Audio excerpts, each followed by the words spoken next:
Hi guys! Good afternoon. Mag-harvest po ako ng mga kiwi ngayon.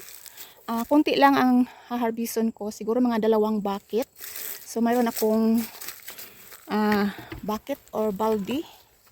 At saka mayroon akong basket. So baldi lang ang gagamitin ko sa pag-harvest.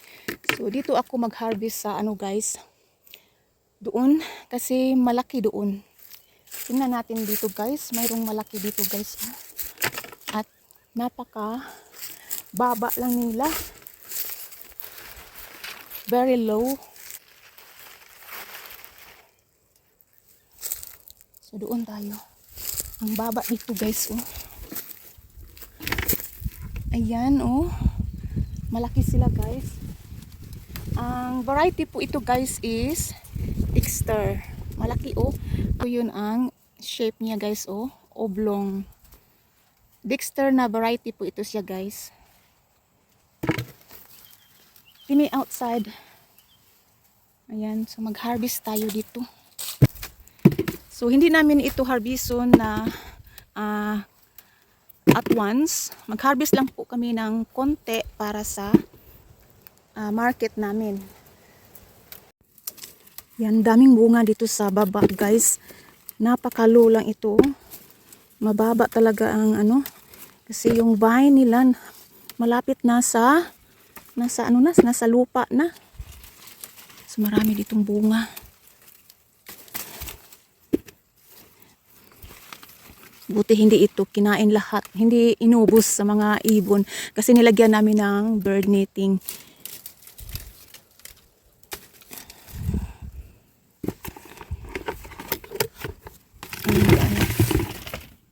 So harbiso namin yung hilaw pa.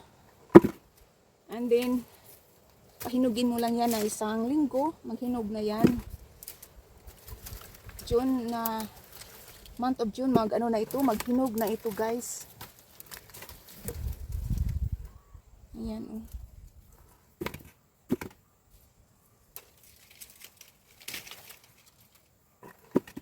Pwede rin yung niya, yung napakahiri talaga siya.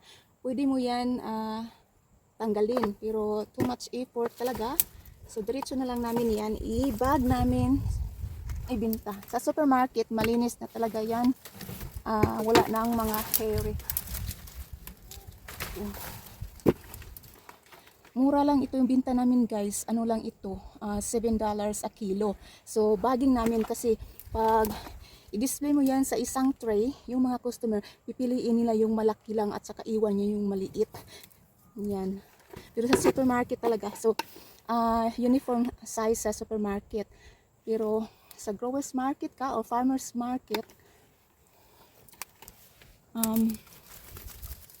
hindi namin sinusorting yung size. So kahit small, medium or large, mix na talaga yan.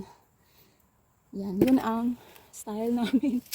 Yan, pero pag ako hindi ko isali yung i-pick yung maliit, pero si Habi gusto niya lahat pick upin, lahat pitasin namin.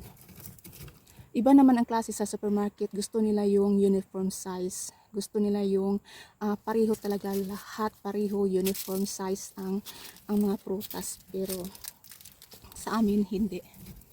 Yan, so lugi talaga. So hindi kami nag-supply sa supermarket. So idiretso namin ibenta sa straight to the customer. Hindi namin siya ibenta sa middleman. So yun ang tawag middleman. Kasi bilhin lang nila na napakamura. For example, we have to supply apples to the supermarket. Ang bili lang nila is mga swerte lang pag aabot ng $2 a kilo. Pero minsan sa iba talaga $1 or $1.50. Pag idiretso namin sa customer to the right people, to the right customer, yung diretso na sa mga eater, ang minta namin is $7 a kilo, $6 a kilo, depende sa variety. Yan. So lugi talaga pag mag-supply ka sa supermarket. Okay lang yun pag malaki yung farm at saka marami kang mga prutas, malaking volume yung mga prutas, no? Pero konti lang, lugi ka talaga. So hindi, wala na kang asset, no?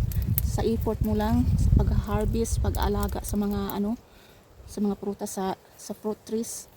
So diretso namin ibenta sa mga ano, sa kakain na. Hindi na yon sa supermarket, middleman. Ito na yan ang ating na-harvest na kiwi, guys. Napuno itong basket. Susubra pa sa 2 balde. Ayan, pinuno ko na lang siya. Thank you for watching. Bye!